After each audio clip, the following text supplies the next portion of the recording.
அனு ID கம்பெனில work பண்ற பொண்ணு, சிங்கிள் பர்சன் இருக்கிற அபார்ட்மெண்ட்ல தான் ஸ்டே பண்ணிருக்கா. அம்மா ஊர்ல இருந்து டெய்லியுமே ஃபோன் பண்ண மறக்க மாட்டாங்க. அவகிட்ட சாப்பிட்டியா, டோர் லாக் பண்ணியான்னு கேட்காம இருக்க மாட்டாங்க. அனுவும் அவங்க அம்மா கிட்ட பேசாம இருக்க மாட்டா. ஒரு நாள் ப்ராஜெக்ட் ப்ரெஷர்னால லேட் நைட் ஆயிடுச்சு. அதாவது 12:45 ஆயிடுச்சு. அனு லிஃப்ட்ல இருந்து வீட்டுக்கு வந்தா. டோர் ஓபன் பண்ணும்போது அனு வந்துட்டியாமான்னு அம்மா வாய்ஸ் கேக்குது. அனு ஷாக் ஆகுறா. அம்மா நீங்க எப்போ வந்தீங்கன்னு கேக்குறா. அம்மா சோஃபால உட்காந்துக்கிட்டு சிரிச்சுக்கிட்டே அனுவை பாக்குறாங்க. உனக்கு சர்ப்ரைஸ் பண்ண தான் வந்தேன் அப்படின்னு சொல்றாங்க. அனுக்கு ஒரே சந்தோஷம். நெக்ஸ்ட் ஃபியூ டேஸ் எப்படி போச்சுன்னா, அம்மா வீட்டுல இருந்த மாதிரி தான். மார்னிங் காஃபி போட்டு கொடுக்கறதும், லஞ்ச் ரெடி பண்ணி டேபிள்ல வைக்கிறதும், நைட் அனு லேட்டா வந்தாலும் சாப்பாடு செஞ்சு வைக்கிறதும், சாப்பாடு வச்சிருக்கமா மறக்காம சாப்பிடுன்னு சொல்லி அவளை சாப்பிட வைப்பாங்க. ஆனா அனு ஒரு விஷயத்தை நோட்டீஸ் பண்ணா.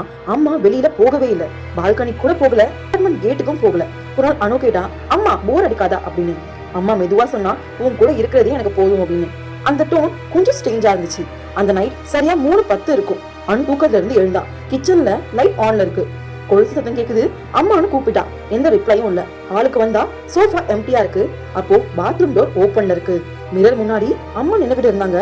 ஃபேஸ் ஃபுல்லா முடி கவர் ஆயிருக்கு. முகம் தெரியல. அம்மானு அனு நெருங்கி போனா. அப்போ அம்மா மிரர்ல பார்த்தா அம்மாவோட ரிஃப்ளெக்ஷன் மிரர்ல இல்ல. அனு பயந்து போனா. அனு போன் எடுத்து ஊர்ல இருக்கிற அவங்க அம்மாவுக்கு கால் பண்றா. அவங்க அம்மாவும் கால் எடுக்கிறாங்க. அப்போ அனு இந்த நேரத்துல ஏன்டா கால் பண்றேன்னு கேக்குறாங்க. நைட் முடிஞ்சுதா, சாப்பிட்டியான்னு ரொம்ப கேஷுவலா எப்பவும் போல பேசுறாங்க. அனு ஃபேஸ்ல ஒரு ஷாக் ஆகுது. அதுக்கப்புறம் காலும் கட் பண்றா. அனு கை நடுங்க ஆரம்பிக்குது. போன் கையில இருந்து கீழே விழுது. அதே செகண்ட் அவ முன்னாடி நிக்கிற அந்த அம்மா மெதுவா தலையை திருப்பினா, சிரிச்சுக்கிட்டே. அப்போ நான் யாரும் அனுன்னு அனு கிட்டக்க வந்து கேக்குறா. அடுத்தது அனு என்ன நடக்கும் தெரிஞ்சுக்கணும்னா பார்ட் 2 கமெண்ட் பண்ணுங்க. இந்த வீடியோ பிடிச்சிருந்தா லைக் பண்ணுங்க, கமெண்ட் பண்ணுங்க, ஷேர் பண்ணுங்க. இது போன்று மேலும் வீடியோக்கள் பார்க்கணும்னா எல்லாம் சப்ஸ்கிரைப் பண்ணுங்க. பார்த்து நன்றி.